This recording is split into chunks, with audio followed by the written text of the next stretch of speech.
आज का हमारा टॉपिक है लॉन्गिट्यूडनल एंड लेटरल स्ट्रेन। ये लॉन्गिट्यूडनल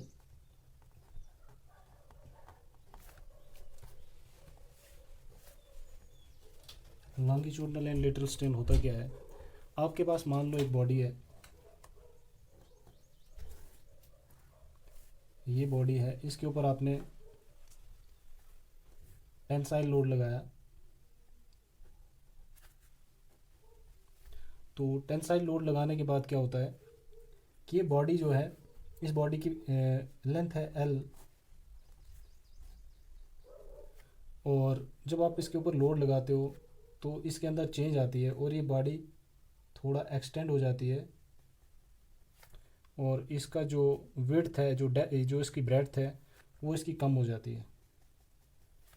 तो एक्सटेंड होके ये इतनी बन जाती है और इसकी लेंथ क्या हो जाती है, एल प्लस डेल्टा एल,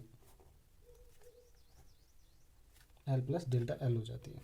इसके ऊपर जब आपने टेंसाइल लोड लगाया तो ये बॉडी एक्सटेंड होके लेंथ, ओरिजिनल लेंथ एल से ज़्यादा एक्सटेंड होके हमारे पास एल प्लस डेल्टा एल बन जाती है। इसमें इसकी एक्सटेंशन हो जाती है और इसकी जो ब्रेड्थ है वो कम हो जाती है। मान लो इसकी ब्रेड्थ पहले ये बॉडी थी इतनी, और जब हमने इसमें टेंसाइल लोड लगाया तो इसकी वजह से ये फिर इसका इतना इतना साइज़ कम हो गया। तो मान लो ये पहले डी थी और यहाँ पे ये इसकी ब्रेड्थ थी, ये डेप्थ थी, इसकी ब्रेड्थ थी ओरिजिनल, तो ये इसकी चेंज वाली है। जब आपने इसको एक्सटेंड किया, टेंसाइल लोड लगाया, तो ये कम हो गई। तो अब ये डी माइनस डेल्टा डी बन जाती है और ये बी माइनस डेल्टा बी बन जाती है।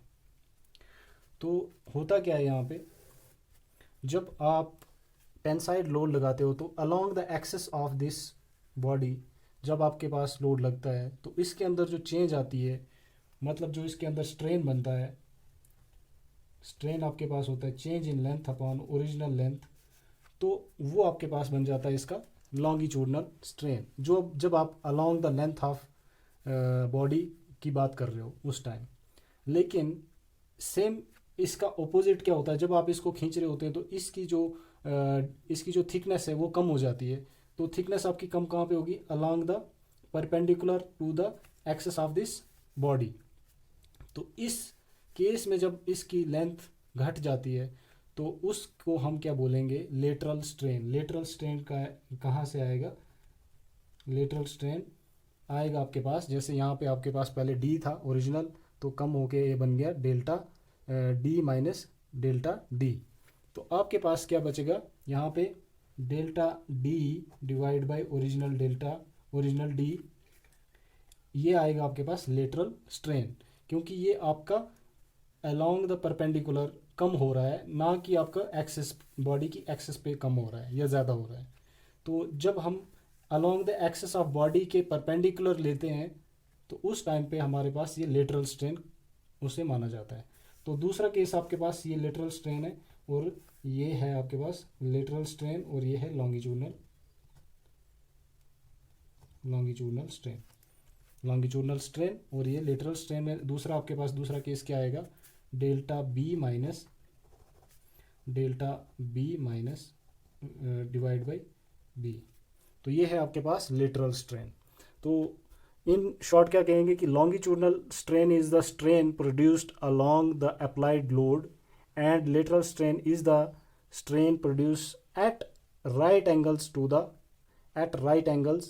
To the applied load. ये आपके पास अप्लाइड लोड यहाँ पे हो रहा है, लेकिन इसके राइट एंगल पे क्या हो रहा है, आपके पास जो स्ट्रेन प्रोड्यूस हो रहा है, ये वाला स्ट्रेन, ये वाला चेंज जो प्रोड्यूस हो रहा है डेल्टा, ये वाला डेल्टा डी जो आ रहा है आपके पास, और डेल्टा डी बाई डी जो आएगा आपके पास, ये आएगा आपके पास लेटरल स्ट्रेन।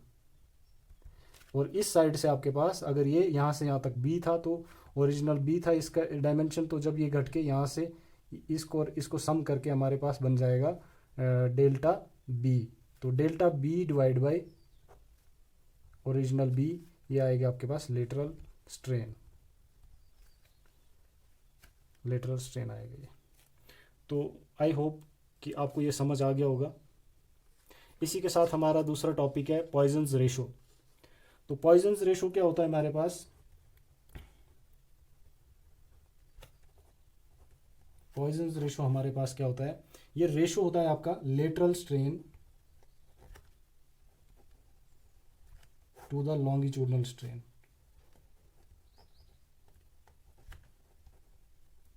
और इस पॉइजन्स रेशो को हम डिनोट करते हैं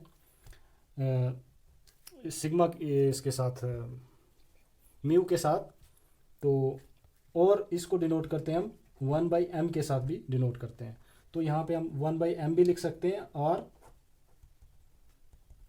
म्यू भी लिख सकते हैं, आपकी चॉइस है, आप कुछ भी लिखना चाहो तो लिख सकते हैं।